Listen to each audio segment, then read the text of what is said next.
súper innovadora y toda esta tecnología súper novedosa, que todo esto primero se lo hace con un escaneo vocal de una cámara y luego queda esta preciosura que ni siquiera se nota cuando te la colocas. La verdad que estoy súper contenta.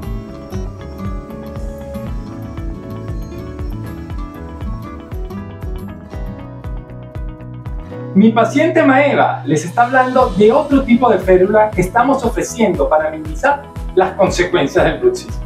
Una férula totalmente impresa en 3D con los mismos estándares de calidad que facilita la adaptación, minimiza el tiempo de trabajo y de espera y mantiene el presupuesto. Trabajando en conjunto con Laboratorio Dental House.